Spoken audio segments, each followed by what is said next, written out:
السلام علیکم اسٹوڈنٹس، آج ہم چیپٹر نمبر 11 میں عہد بنو عباس کی خود مختار حکومتوں میں سے سلجوقی حکومت کے بارے میں تفصیلاً پڑھیں گے۔ ان کا جو دور حکومت ہے وہ 429 ہجری تا 590 ہجری بمطابق 1037 عیسوی تا 1194 عیسوی ہے۔ سب سے پہلے ہم دیکھیں گے کہ سلاجقہ کون تھے، ان کا کیا بیک گراؤنڈ تھا۔ ترکستان اور چائنا کا جو سینٹرل ایریا ہے، ان غز ترکوں کا ابتدائی مسکن تھا۔ یہ انیشلی یہاں پہ رہائش تھی ان کی، جو بعد میں سلاجقہ کہلائے۔ سلجوق اس سلطنت کے بانی کا نام تھا جو وقاف کا بیٹا تھا، اور انیشیلی یہ لوگ غیر مسلم تھے اور خانہ بدوشوں کی سی زندگی گزارنے کے عادی تھے۔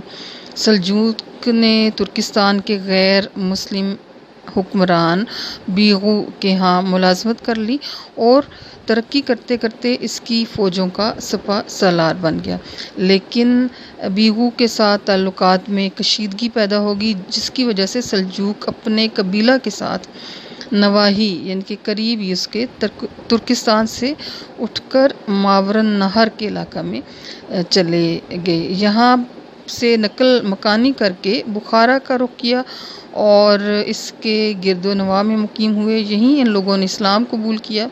سلجوق کے دو پوتوں چغری اور تغرل نے اپنے اقتدار کے لیے ہاتھ پاؤں مارنا شروع کر دیے، اور تغرل نے نیشا پور کو دارالحکومت بنایا، اور آہستہ آہستہ تغرل بیگ نے خراسان، جرجان، تبرستان، خوارزم اور ایران پر اپنا قبضہ جما لیا۔ تغرل بیگ نے سلجوقیوں میں تنظیم اور وحدت پیدا کی اور ایک زبردست سلطنت کی بنیاد رکھی۔ ان کا دور عروج کس طرح کا تھا، تو کس طرح سے یہ جو ہے وہ انہوں نے عروج حاصل کیا، تو شروع میں سلجوقیوں کا تصادم غزنہ کی طاقتور حکومت سے ہوا۔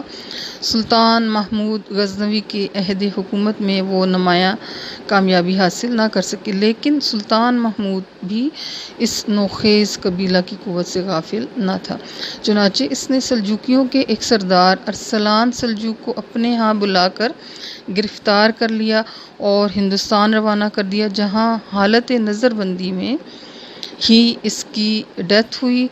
بہرحال سلجوقی اس سے دل برداشتہ نہ ہوئے اور انہوں نے اپنی جدوجہد جاری رکھی۔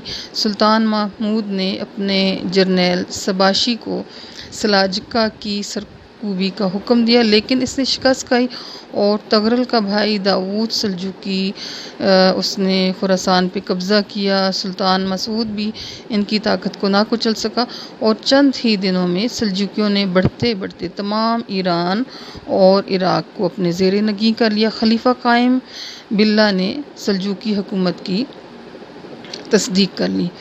بغداد پر کس طرح سے ان کا قبضہ ہوا، تو خلیفہ مستقفی باللہ کے زمانہ میں آل بویہ نے خلافت عباسی پر اپنا تسلط جما لیا تھا۔ یہ سلسلہ کوئی 100 برس جاری رہا۔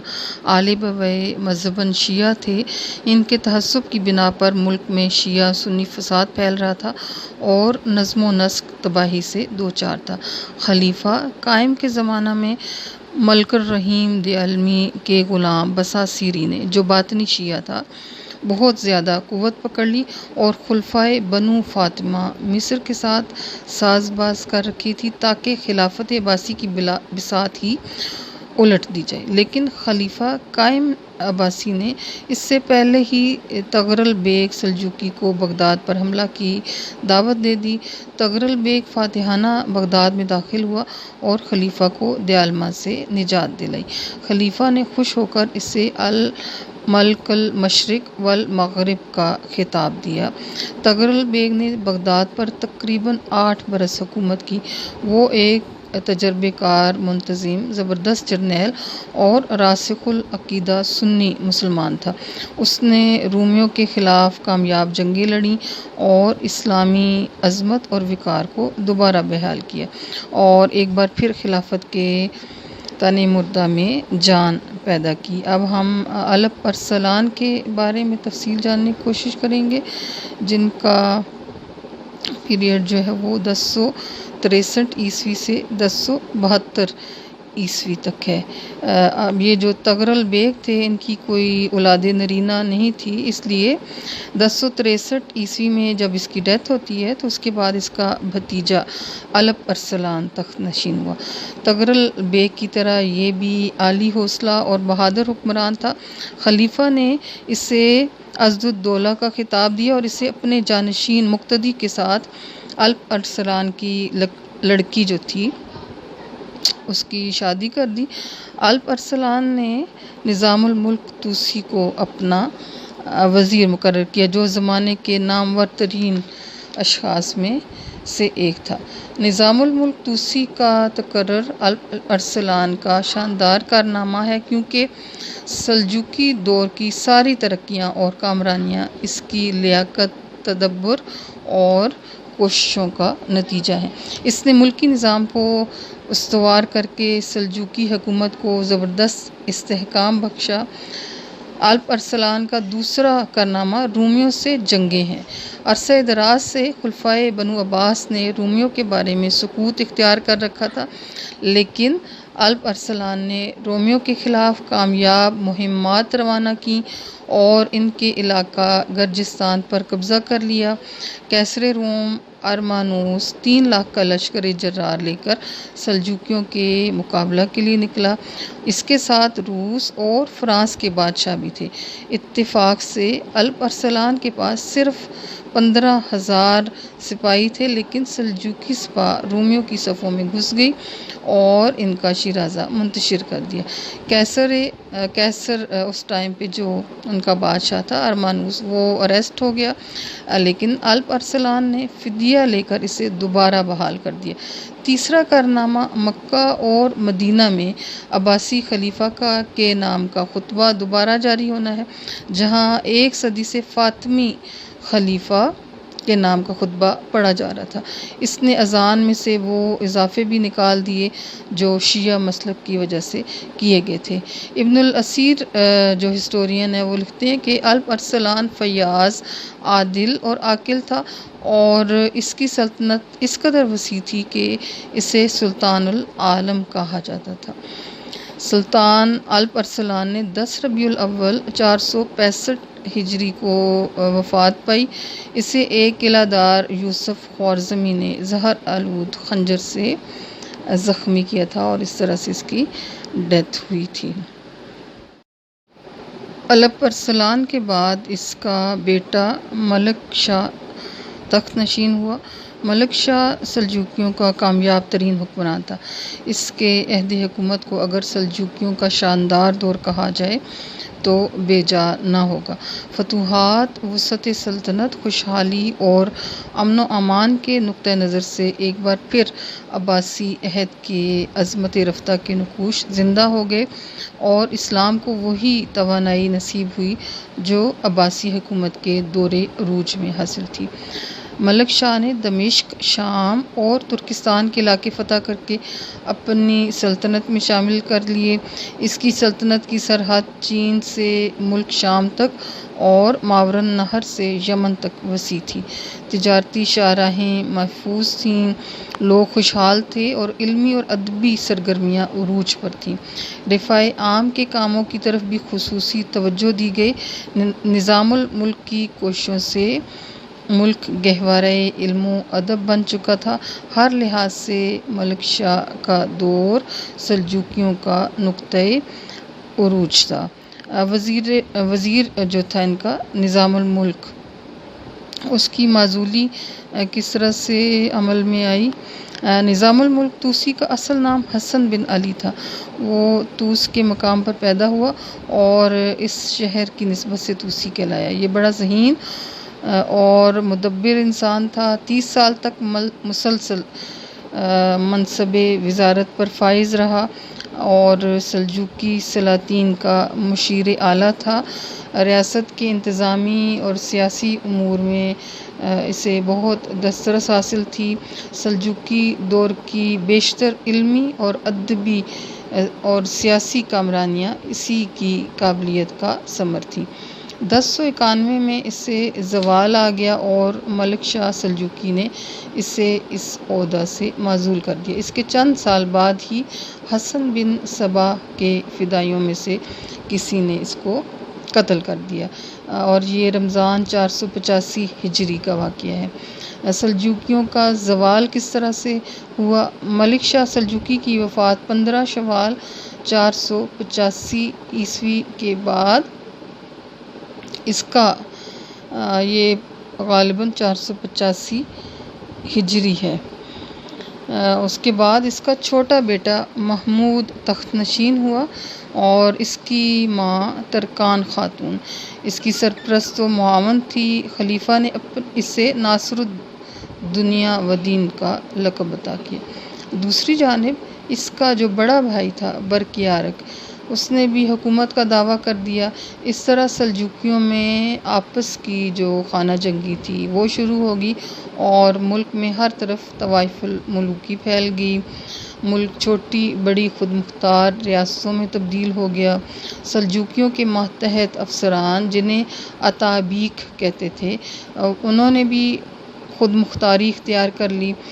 ضعف و زوال کے اس دور میں علاء الدین خوارزم شاہ نے سلجوقیوں کے تقریباً تمام علاقوں پر قبضہ کر لیا، اور اس طرح خلیفہ ناصر الدین کے دور خلافت میں سلجوقیوں کی شاندار سلطنت ختم ہو گئی۔ لیکن ان کی ایک شاخ جو تھی وہ کونیا، جو کہ ترکی کا علاقہ ہے، اس کو مرکز بنا کر وہاں پہ انہوں نے بڑی طاقت حاصل کر لی، اور جلد ہی انہوں نے مشرق کے اسلامی ممالک کے علاوہ مشرقی یورپ کے بیشتر علاقوں پر قبضہ کر کے اپنی قوت و شوکت کا لوہا منوایا۔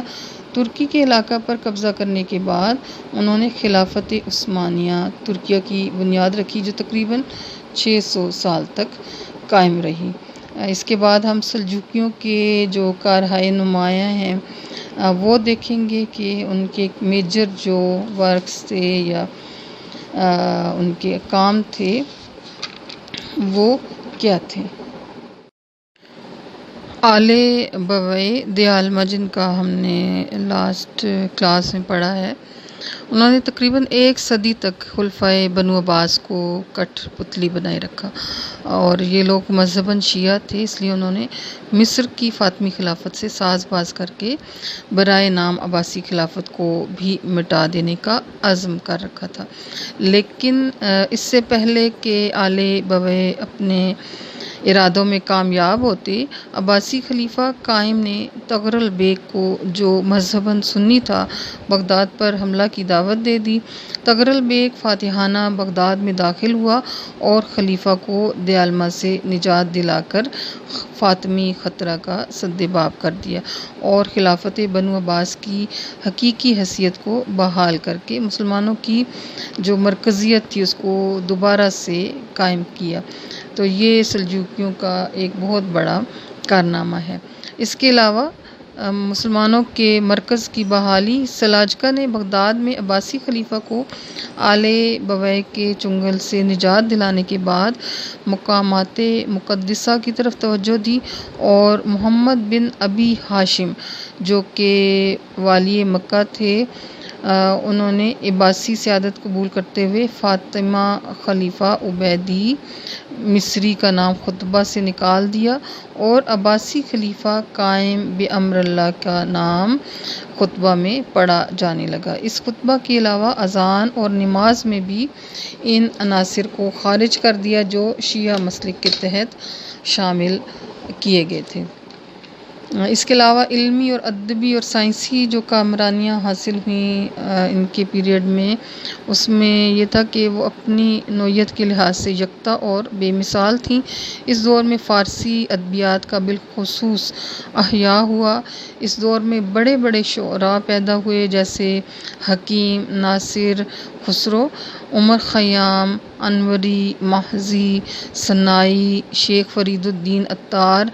یہ تمام جو تھے نثر اور تاریخ کے میدان میں بھی یہ لوگ، اس کے علاوہ نثر اور تاریخ کے میدان میں بھی بلند پایا تصانیف وجود میں آئیں۔ راوندی اس دور کا مشہور مورخ ہے۔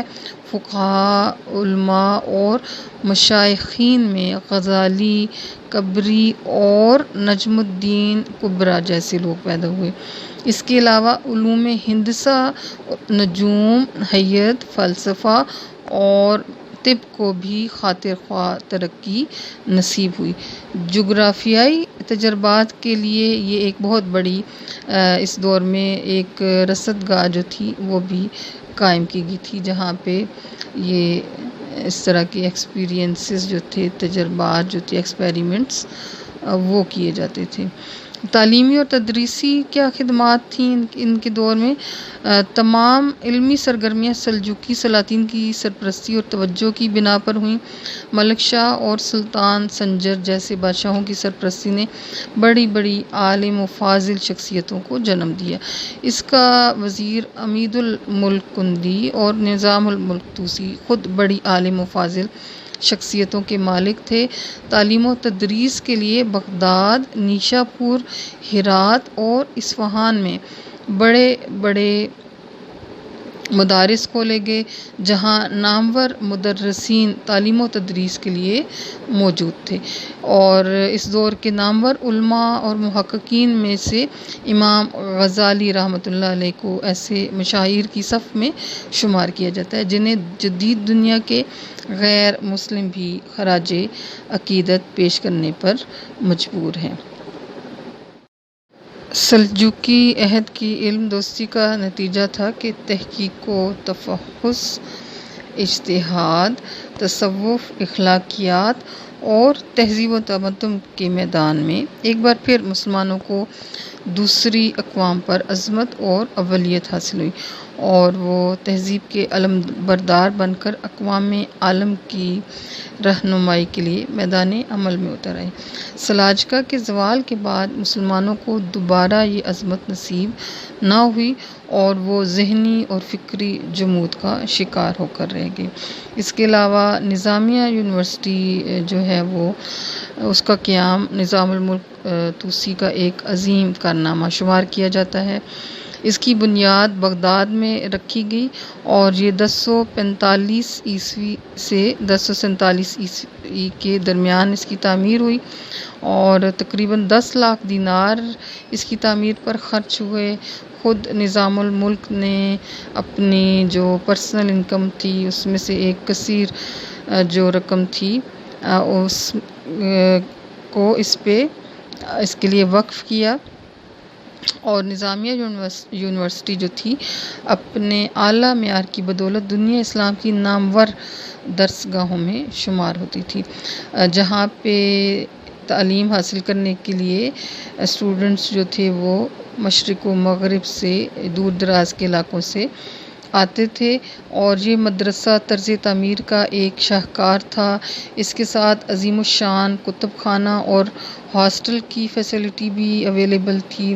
تمام جو اسٹوڈنٹس تھے ان کو اسکالرشپس دیے جاتے تھے۔ اس مدرسہ میں مشہور فقیہ ابو اسحاق شیرازی بھی مدرس تھے، درس دیتے تھے، اور امام غزالی رحمۃ اللہ علیہ جیسے یگانہ روزگار اسکالر 4 سال تک تقریباً یہاں پہ پرنسپل کے منصب پر فائز رہے، اور یہ دارالعلوم تقریباً 400 سال علم و فن کی اشاعت کا فریضہ سر انجام دیتا رہا۔ امام غزالی رحمۃ اللہ علیہ کے علاوہ ابن الخطیب، ابو الحسن اور قطب الدین شافعی جیسے جو عظیم اساتذہ تھے اس درسگاہ میں بطور پرنسپل کام کرتے رہے۔